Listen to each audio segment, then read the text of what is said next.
What a great day to be in the house of God today. Amen. So today I have a little bit of a message prepared for you guys. When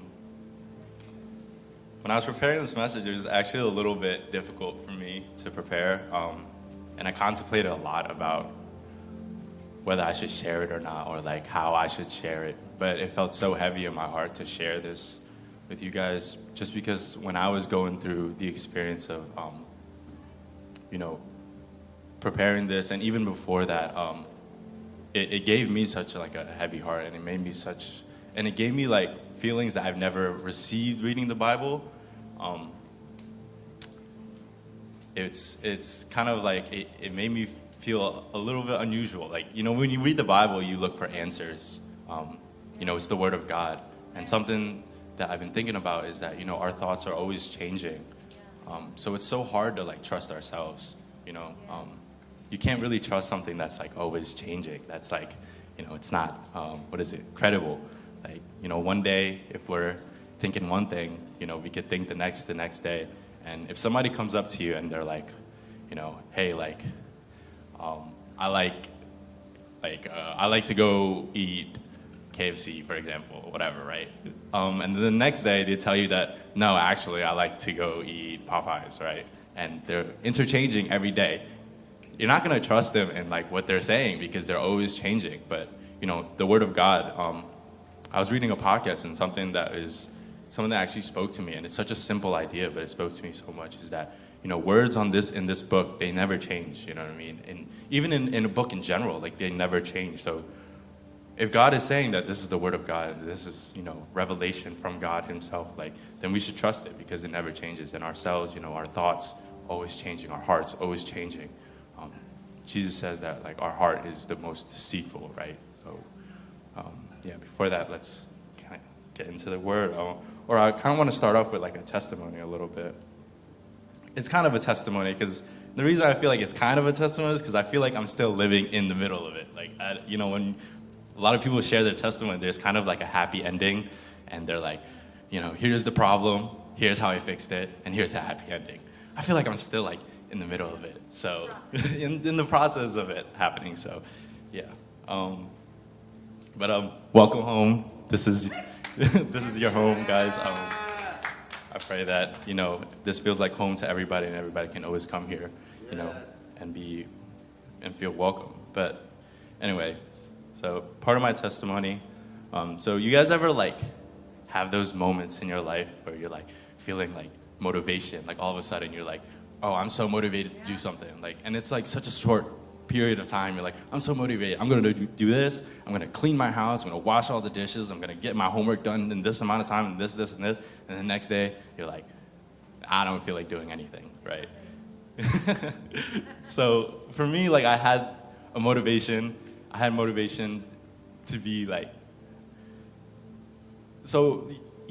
I had motivations to be like a millionaire, as we all kind of do. Like, we all have these like ideas in our head where we're like, oh yeah, we have these dreams, like, oh, I'm gonna be a millionaire, I want to gain a lot of money.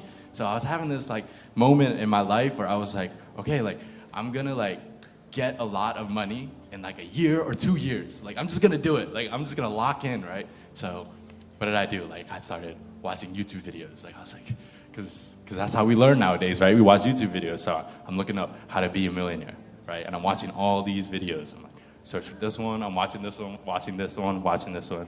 And they're all like telling me different things. But in like short summary of like everything that these people are saying, they're like telling you a summary of what they did in their lives. And a lot of things that they have in common is that, what do you have to do to get a lot of money in a short amount of time? You just have to lock in. Take 1 to 2 years, don't talk to anybody, lock yourself in a room, not, really, but like, just lock in. Don't go hang out, don't go out with your friends, don't do this, just lock in on what you gotta do and just, do it, right? And for me, I'm just like, it's like, okay, well, 2 years, like, I could do that, like, I could like lock in for 2 years and make $1 million, like, the rest of my life will be set if I just sacrifice 2 years. And I'm just like, okay, cool. But the thing about us as humans, I feel like, is that sometimes we can get like this gratification from just watching those YouTube videos, or just like learning or just like learning something without actually applying it, right? So like I was watching these videos and I've had these moments of motivation before. Like this has happened before, right? And I would gain gratification from like watching the videos. I'm like, okay, I know how to do it. Cool. And I would just sit down and be like, yeah, tomorrow I'll do it, you know? And then the next day I'll just do the same thing, watch the videos, tomorrow I'll do it. And I feel like that happens sometimes with reading the Bible as well, right? We get like, we feel so like filled in the Spirit when we read the Bible, but we don't really ever apply it, you know what I mean? Like, and sometimes like we can read the Bible and we can feel like we can feel God's grace and we can feel His mercy, and then we feel a little bit holier because we're reading the Bible every day, but we're not actually applying it, right? But you know, this time I was sitting in my I work at a dry cleaners, if you guys didn't know, but I was sitting in my dry cleaner, just watching these videos, and I was like, I came to this realization, and I was like, okay, I'm gonna actually apply it this time.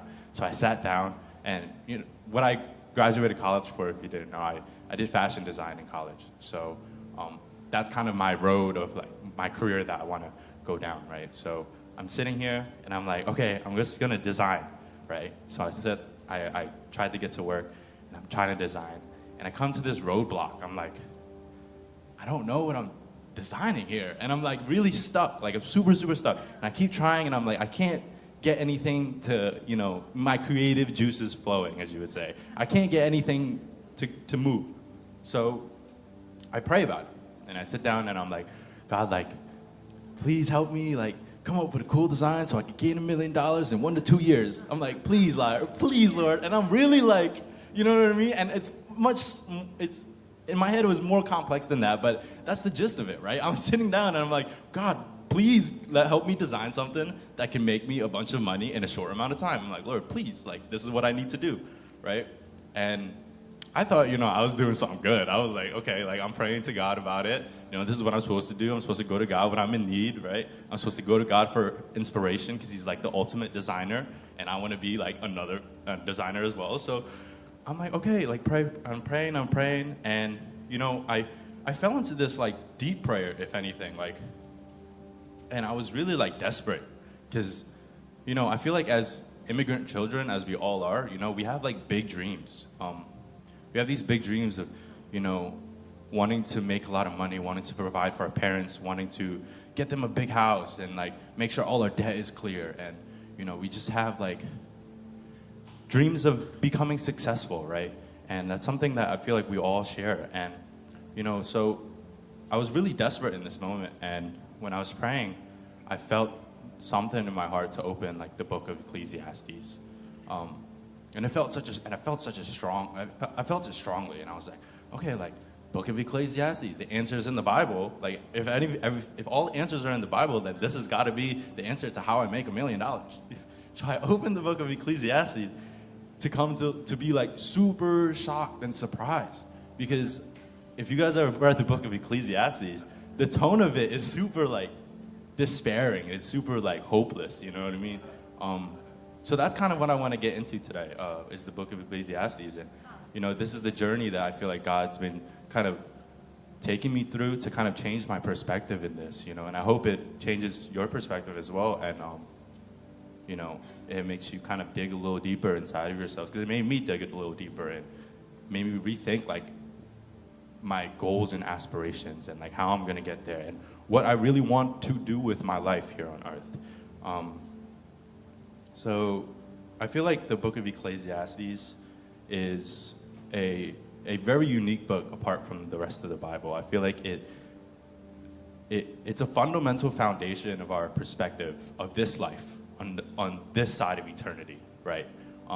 Because when it comes to Christians, we have this eternal perspective with God.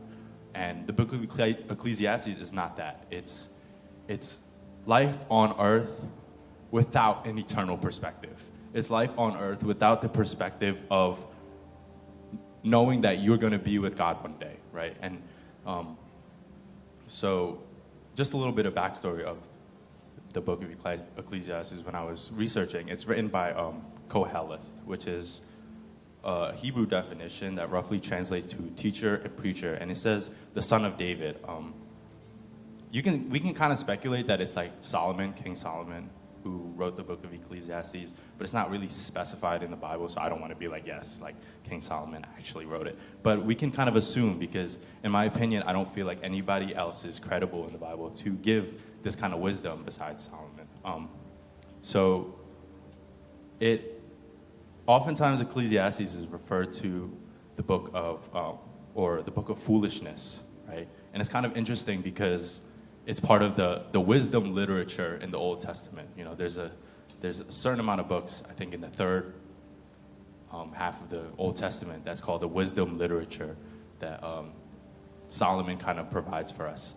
And it's often referred to as the book of foolishness among that, because of this term that Solomon uses roughly around like 29 times in this book, which is called Under the Sun. And that's, next slide, that's going to be the title of my message today, is A Life Under the Sun.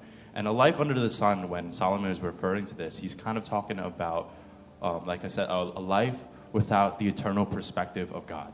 It's a life that, it's not that God doesn't exist, but more so that God doesn't matter.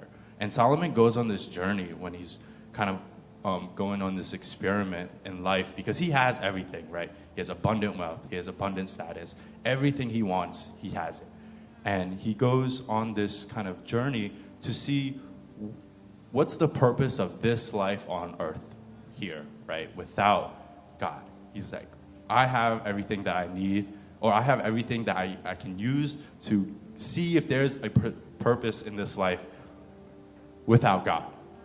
And that's kind of what this book goes through. It goes through his journey and what he finds. So we can go to the next slide. In Ecclesiastes, let's all open our Bibles to Ecclesiastes chapter 1, verse 11 to, or verse 1 to 11. Can we go to the next slide? Okay, there you go. This is just a background, but there you go. Ecclesiastes. So I'm just going to read it for you guys, just so we can save a little bit of time. I'll just read it for you guys. And it says, "The words of the preacher, the son of David, king in Jerusalem. Vanity of vanities, says the preacher, vanity of vanities, all is vanity. What does man gain by all the toil at which he toils under the sun? A generation goes and a generation comes, but the earth remains forever.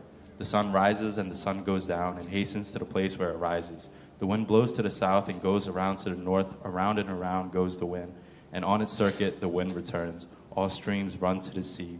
But the sea is not full. To the place where the streams flow, there they flow again. All things are full of weariness." Oh, I'm sorry. This is only 1 to 6. You can go to the next slide.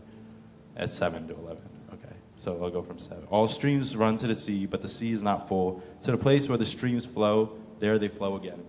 All things are full of weariness. A man cannot utter it. The eye is not satisfied with seeing, nor the eye filled with hearing.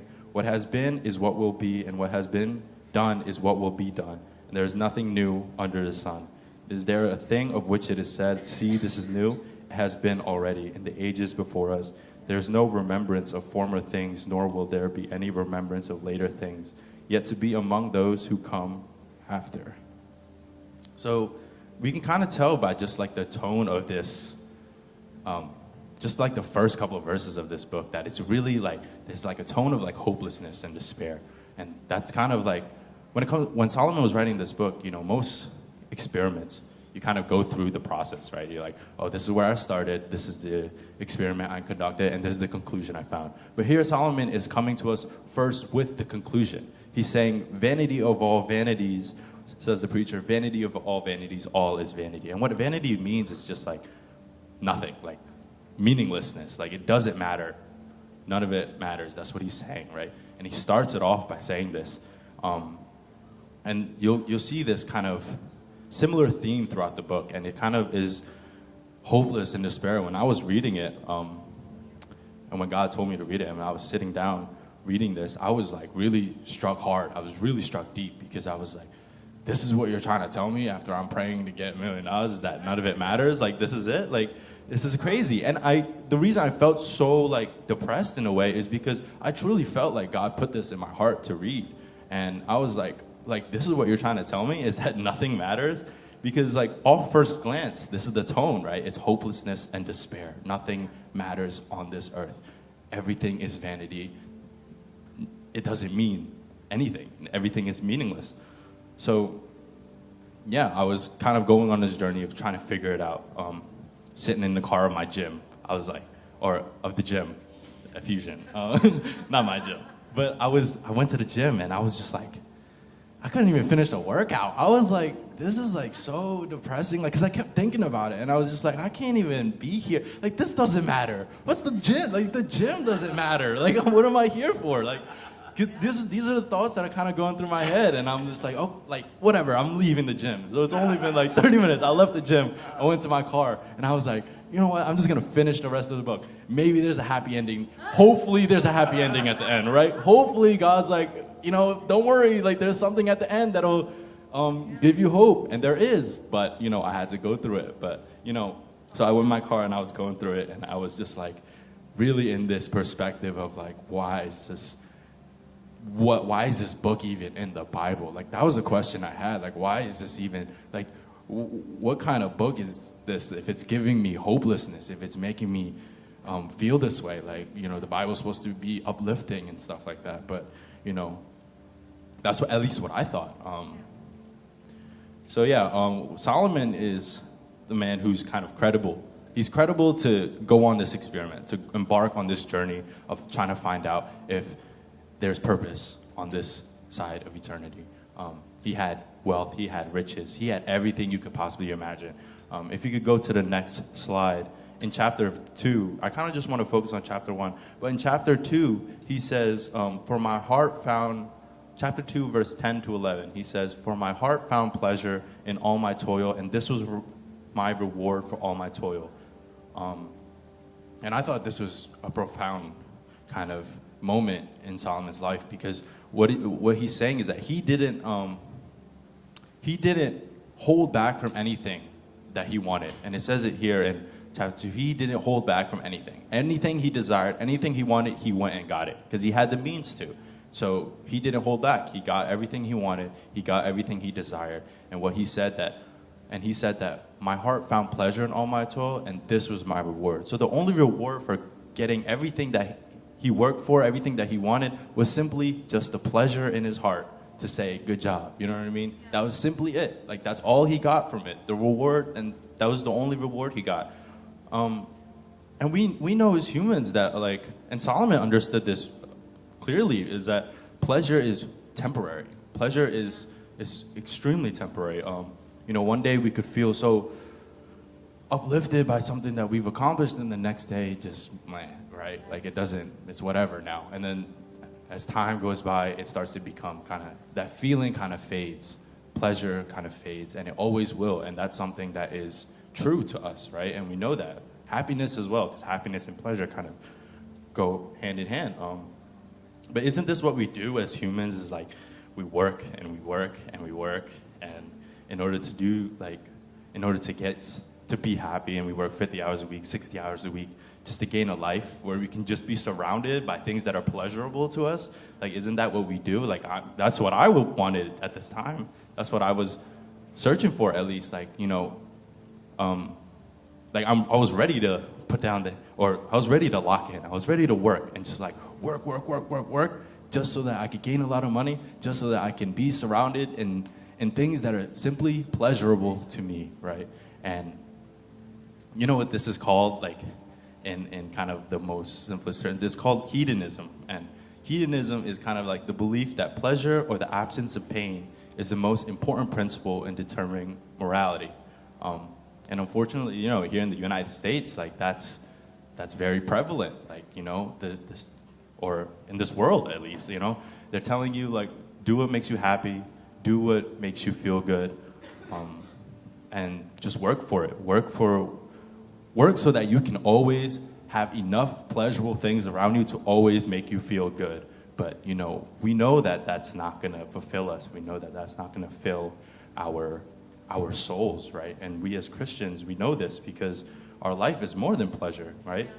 And Jesus shows us. Jesus came he took the form of a human. He came down to earth. He lived a life serving people, not getting things that, or pleasuring himself and getting things that was pleasurable and making that his goal. He came down to serve people, and then he died an unjust, cruel death at the hands of his own creation, and was resurrected in a new glorified body, and that gives purpose to all man, right? And I believe that, Jesus didn't live like Solomon at all. He was a carpenter. He was moving from place to place, didn't really have a stable place. He's saying here in chapter 1 that all streams run to the sea, but the sea is never full. To the place where the streams flow, there they flow again. So he's kind of expressing like this repetitiveness of life, that everything is always the same. One generation comes and a generation passes, right? And then the generation before would not be remembered, and the generation after. And the streams will always keep flowing, and things will always keep moving.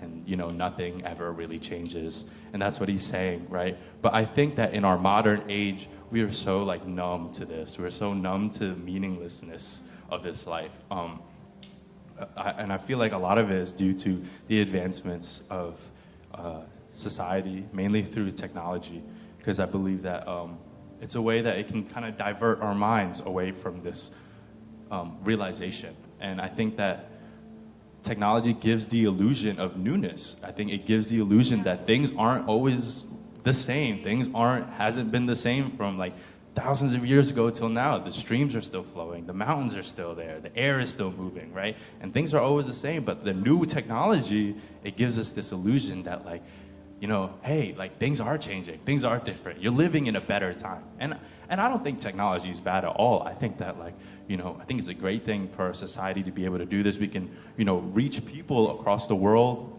in a matter of seconds. That's crazy, right? You can reach people in Indo. They're just a phone call away. And I think that's such an advancement in time, right? But I also think that because of technology, we're able to give ourselves so much pleasure in a matter of seconds, right? Matter of TikTok, for example. TikTok is one of those things where it's scroll, dopamine hit, scroll, dopamine hit, scroll, dopamine hit, right? So we're always getting these small hints of pleasure every time we scroll. And I'm on TikTok, guys, so I'm not saying anything you guys shouldn't be on TikTok, because I've been scrolling on TikTok, but it's something that I've realized is that we can be so used to scrolling that we don't even notice how much time has gone by, because we've just been filled with so much small hits of pleasure, small hits of dopamine, here and there, here. And I think that the goal that we are trying to reach, and the goal that we are trying to strive after should be more than just a small pleasurable thing as Christians. And I believe that good thing that we want to strive and work and be rich and stuff like that. I don't think any of that is a bad thing. But I think that we have to sometimes that those types of goals, if we place that at the head of our pyramid, almost it's going to be temporary. For example, I just Greg, I'm just asking a question. So when you first got your internship, right, was it you felt good about it, right? You felt good about it, you felt excited about it, and you felt you were ready to go on and take on the world and conquer it, right? And you felt super happy about it, right? But then did you feel the same way when it a month into it, 2 months into it? No, you didn't feel the same way. And even with materialistic things, sometimes we can work towards a car, or we can work towards a new phone, and those things will give us pleasure in the moment, but then a week, it doesn't matter. It's just something that's in our pocket. We drop it, we don't care, we're hitting our cars against walls, and we don't care. It's whatever, I'll get that fixed tomorrow. But even for me, my senior year, I accomplished something, and I'm really proud of it. We did a senior fashion show, and I was really proud of the outcome out of it, and I was really fulfilled in that moment, in that day. I just remember in that day, I was so fulfilled. I was yes, I can't believe I did that. I accomplished the goal of mine. But then, a couple months passed by, and that feeling isn't the same. That feeling is just like, yeah, that's just a part of my life now. Like, it doesn't really, do too much for me now. But, these things pass away is what I'm trying to say. Like, those things that you're kind of striving for and wanting and working towards, it's gonna give you pleasure in that moment, and it can make you super, super happy. But I just feel, it feels like, within a certain amount of time, it just like gone with the wind. That feeling is away, and it becomes something that you're so used to, right? And we do a better job now at diverting our minds from the realization of this now, from the realization of the meaningless of this life under the sun. And, the world is advancing so fast and so efficiently that we're able to do this at such a rapid pace, right? Even like within the past 10 years, like before about this life, it doesn't make us think about like a life under the sun and being like, okay, like what is actually the point of all this? And I feel like that's what Solomon was saying, right? In chapter 7, can we go to the next slide? Yeah, in chapter 7, verse 1 to 6, it says, I'll read it out loud. A good name is better than precious ointment, and the day of death than the day of birth. It is better to go to the house of mourning than to go to the house of feasting. For this is the end of all mankind, and the living will lay it to heart. Sorrow is better than laughter, for by sadness of face the heart is made glad. The heart of the wise is in the house of the mourning, but the heart of fools in the house of mirth. It is better for a man to hear the rebuke of the wise than to hear the song of fools. For as the crackling of thorns under the pot, so is the laughter of fools. This also is vanity. And when I was reading this specific portion of Ecclesiastes, I was really this hit me the hardest, because I was like, how is this even possible? How can the day of somebody's death, the day that brings so much sadness to people, be better than going to a party and celebrating somebody's accomplishment? This was the turmoil I had in my heart, the turmoil that I had in my mind, where I was like, how is this even, why is this even in the Bible? Why is it telling me that, a funeral is better than a party? That's essentially what it's saying. Solomon's saying, oh, it's better for you to go to a funeral than to go to somebody's birthday party. That's what he's saying. And I'm just like, how is this even possible? How is this the conclusion found by the wisest man that God has ever established on earth? And I began to think about it, and I really began to do a little bit more research and, pray about it. And something that I've thought about is that, when we go to a party and when we go to a time of feasting and celebrating, it's a time when we can kind of, not think about work, not think about our lives, not think about the responsibilities that we have to do, and just enjoy the time that we have, right? And that's not a bad thing, but it's diverting our minds. And I think that's the point that Solomon is trying to say, is that when you go to a funeral, everyone in the room has to face this certain idea where it's like, I am going to end up in that place one day. I'm going to end up on that casket, and there's going to be a funeral for me one day, right? And that's I feel like what Solomon is saying is that it's better to go to the house of mourning, because there people are thinking about the meaning of life. People are thinking what they should do with their lives. And when you go to a party, everyone's just laughing and they're chilling, and everybody's cool, and that's good. But this is the point that Solomon is making. And yeah, so how can, and this was the kind of revelation that God kind of established with me. He kind of made me think about it really, really deeply. And I just feel like as he continues to kind of takes me on his journey, I'm kind of coming to a realization of what life really is, what life with an eternal perspective really is. And I'm not saying that parties are any bad. I think Jesus went to a couple parties. If anything, the first demonstration of his true power was at a wedding party. So we can go to the next verse, and I kind of want to talk about that a little bit when he was at this wedding party, because when Solomon was talking about this, Jesus wasn't there yet. So I kind of want to also talk about what the purpose that Jesus gives us in our lives. If we can go to the next slide. Oh, yeah, right here. So it says, on the third day, there was a wedding at Cana and Galilee, and the mother of Jesus was there. Jesus also was invited to the wedding with his disciples. When the wine ran out, the mother of Jesus said to him, they have no wine. And Jesus said to her, woman, what does this have to do with me? My hour has not yet come. His mother said to his servants, do whatever he tells you. And I thought this was kind of funny because, like, can you imagine if I, like, said to my mom, like, woman, like, you know what I mean? I thought that was, like, a funny part. But anyway, but I think it's profound what he's saying here. And it's and I feel like it's overlooked sometimes what Jesus is saying. He's saying, woman, what does this have to do with me? So when imagine you go to a wedding party and someone comes up to you and they're like, hey, like, and you're sitting down, you're eating, you're just enjoying your time. And someone's like, hey, like, you know, we ran out of some drinks. And you're just like, so, like, what does that have to do with me? Like, I'm a guest here, right? I'm not doing anything to prepare for this party. You invited me. And so I think that's what Jesus is saying. He's just like, what does this have to do with me? Like, it's your party.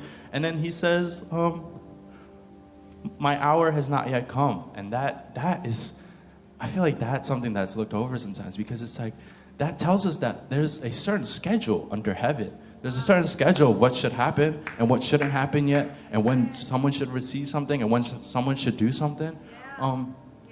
Yeah, and there's like, and even Solomon's talking about this in Ecclesiastes 3, verse 1 to 8. And I'm not going to go through the whole thing, but it's a time for everything. He says, for everything there is a season and a time for every matter under heaven, a time to be born and a time to die, a time to plant and a time to pluck up what is planted. And he just goes on for 6 verses talking about a time to do this and a time to do this and a time to do this. So even Solomon even knew this, like, that there's a time to do everything. And Jesus was saying this as well. There's a time for everything to happen. But we know that in this specific event, Jesus did the miracle. Jesus actually helped. And I think that also is profound in a way, because he's saying that even though it's not my time or my hour, because I love you, and he speaks to his mom, because I love you and because you love these people, I will help you out.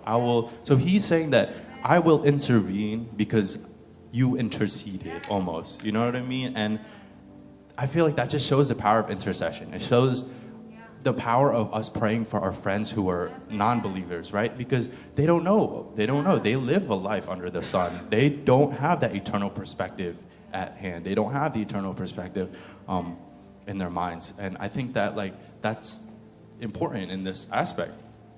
And another point in this, Jesus helped, even though he said, it's not my job, you know, he didn't have to help, but he helped because he was invited. And I feel like that shows for us in our lives that, like, you know, sometimes when we have problems and we try to deal with it ourselves, all we have to do sometimes simply is just invite Jesus into the problem. And he can help with that, you know what I mean? And he can start to establish peace in your heart, and you start establishing a road for you to go down. Sometimes we can be really impatient with God. You know, he's saying that there's a time for everything, but sometimes we can be so impatient. And I think that's what was happening when I was sitting down and I was, like, praying about, you know, getting rich and, like, getting a lot of money. I was being impatient. I was like, God, like, please give me to me right now. Like, I need it in, like, 2 years, 1 year, like, maybe 6 months. Please, like, whatever works for you. Like, please just give it to me right now. And we want that blessing now. You know, we want that new job now. We want a boyfriend, a girlfriend now. We want a wife now. We want new things now. We want even good things. Like, we want more wisdom now. We want more knowledge now. You know what I mean? And it's like, those are not bad things to ask. And I don't think that it's ever a bad thing to present your request to God. But understand that, like, there is a time for everything, and that sometimes, you know, God will take a few years, maybe a decade, in order for that to happen. You know, and sometimes, you know, we can become agitated and angry at God, and we're like, God, like, where is that blessing that you promised me? You know what I mean? Where is it? And, you know, more likely than not, it's just not time for it. We're just, you know, more likely than not, we could just not be ready for it yet. You know, we could still be being refined before we get that blessing. Because when we get the blessing that we're not ready for, we can mishandle it sometimes, you know. And this also applies to, you know, times of suffering as well. You know, rather than times of blessings, you know, we can be in times of suffering and be like, God, please take this away from me. Please take this heaviness away from me, or this situation away from me. And we can be so impatient with that as well. But understandably, like, obviously understandably, because, you know, we're suffering and we just want God, we just want to not be suffering anymore. And, you know, I think that in those moments, we can be impatient with God as well. But it feels like, what if we're just not ready for that suffering to go away yet? What if there's still something that God has to do with us, right? Like, God is not like our educational system here in school. Like, who's ever passed the class, they got an A, but then when the year's over, you're like, I don't know a single thing I learned in that class. You know what I mean? And God's not like that. God's not gonna pass you in the test that he's giving you if you don't understand what he's trying to teach you. You know what I mean? He's not doing that. Like, he's not the educational system here in school. He will make sure you understand it fully 100% before putting you into the next level, giving you or putting you into the next grade, and giving you that or taking that suffering away from you. And I touched on this idea of suffering a while back, and it's something that's been on my mind a lot, because it makes me think like, Christ suffered on the cross, and he lived a life to suffer in the end, and we're called to be like Christ. And it's so hard for me to accept it sometimes, to accept that I have to live a life of suffering, that I have to bear my cross, right? And that's essentially what it means to bear a cross, is to bear the suffering that is handed to you in life, because the cross was the instrument of torture designed by the Romans to be the ultimate instrument of torture. And I was kind of going through this idea with some of you guys about Moses, and he was taking, the Israelites out in the desert, and they've been out there for a long time, and they're suffering, and and who knows if this is for them? Like, who knows is this better than being enslaved? Like, is this better than being enslaved in Egypt? And they're all questioning. And then not only that, these snakes come out of nowhere, and I've talked about this before, but these snakes come out of nowhere and they start biting like everybody, and they're all just like, snakes, like more snakes, and we're getting bit by these snakes while we're out here in the desert, and we have no food, and we have it, and we have to go through this, and it's hot, and and they're all just like going to Moses, and they're like, Moses, like, please, like, talk to God. Like, it seems like you're kind of close with him, right? Like, go talk to God. Tell him to call off the snakes. Tell him to chill out with the snakes, right? And then, Moses, he's like, all right, fine. Like, I'll go intercede. I'll go talk to God. And God tells Moses to, cast a snake in bronze and put it on a staff and put it, stick it in the ground. And he says to them, tell the Israelites that when you look at the snake, or when you look at the snake casted in bronze, you will no longer feel the pain from the, you will no longer die from the pain from the bite of the snakes, but they're still getting bit, you know what I mean? And this was such a weird idea to me at first, like, a snake, like, why can't you just take the snakes away, right? And it makes me think, and it's about, like, I've shared this before, but when he casted the snake in bronze and he put it on the ground, and he said to the Israelites to look at it, and then you will be immune to kind of the snake bites. He's saying that, like, in order to face that suffering that you're, in order for that suffering to go away that's around you, you have to face it head on, right? And you have to look at it in the eye and face your fear, and that's how you conquer it. And if you go to the next slide, in John 3, verse 14, this is what Jesus says. He says, and as Moses lifted up the serpent in the wilderness, so must the Son of Man be lifted up, that whoever believes in him may know in him may have eternal life. And this is so weird for me to, like, read at first when I first encountered this verse, because I'm like, why is he, like, comparing himself to a snake, right? Like, from a biblical perspective, a snake is the most vile of all creatures. So I was like, why is Jesus comparing himself to the snake? And I realized something. It's like, when Jesus was put it up on that cross, it was kind of like a symbol of suffering. And when that snake was put up in the desert, it was the symbol of the suffering that was around them. And when they looked to that suffering, the suffering got a little bit less. The suffering started to dissipate more. And I think this is what Jesus is saying. He's saying, as the snake was lifted up, so must the Son of Man be lifted up. So when we're going through that suffering, we can look to Christ. And instead of that suffering being so it's not going to go away, but it can kind of dissolve a little bit more. We can kind of have peace in our hearts a little bit more because we can look to Jesus' suffering rather to our own suffering now, right? Jesus is put up on this cross. So the symbol of suffering becomes almost a symbol of faith for us. And that's what it was for the Israelites as well. It became a symbol of faith. They began to look at it and said, okay, now I'm not going to get bit anymore. Now it's going to hurt a little bit less. And we can do that with the cross. We can look to the cross and be like, we have Jesus, so it's going to hurt a little bit less. It can hurt a little bit less. We can endure the suffering. So just to wrap it up, like what message am I trying to present about life under the sun?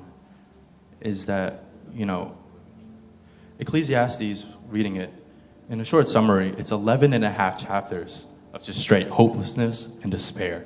And the answer to it is in like the last chapter, the last half of the chapter, or in the last half of the last chapter. And that's the answer to it. And, there's a little sprinkles of answers here and there, but that's what is, to me, that's where the answer is. If you go to the next slide, this is the last portion of the book, and it says, "The end of the matter, all has been heard. Fear God and keep his commandments, for this is the whole duty of man. For God will bring every deed into judgment, with every secret thing, whether good or evil." So this kind of brings into perspective, right, that, life under the sun will be judged life in heaven, will be judged eternally.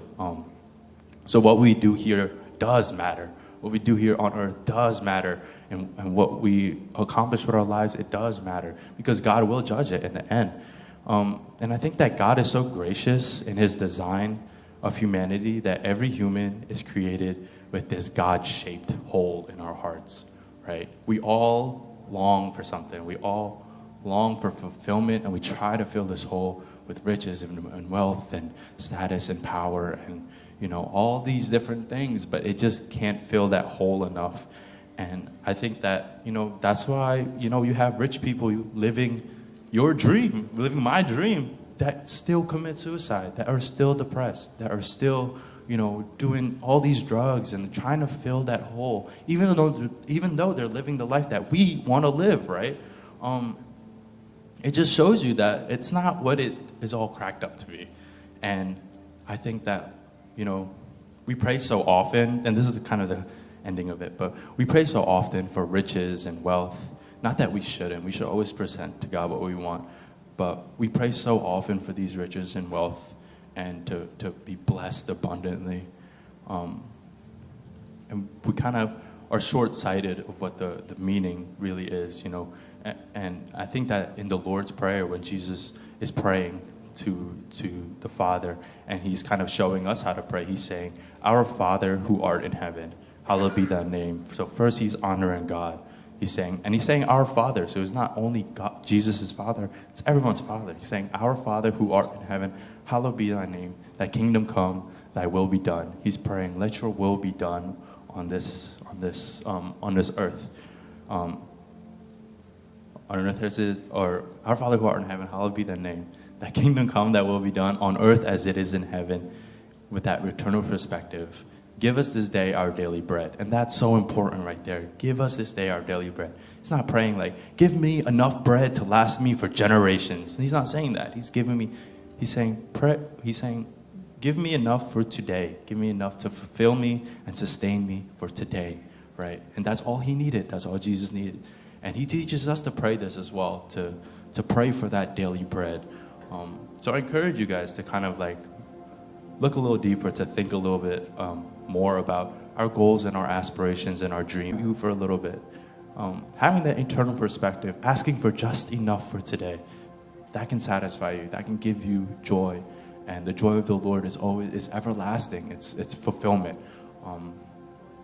So we can go to the last slide. This is there's one more slide, but it's just a couple of verses. We don't have to read it, but it's just a couple of verses that kind of shows us that only God can satisfy us. Only God can fulfill that hole in our hearts, and that the world can't. So in John chapter 2, verse 13 and 17, saying that the world can't fulfill you. It's going to pass away. It's the only thing that will live forever is God and his kingdom. And in John 4, verse 13 and 14, it talks about when Jesus was talking to the Samaritan woman, he's saying that, drink of my water and you will never be thirsty again. Drink drink of my water and you'll be never thirsty again. For whoever drinks of the water that I will give him will never thirst again. The water that I will give him will become in him a spring of water welling up to eternal life. So that's my message for today. I hope it encourages you guys and kind of stirs your heart a little bit.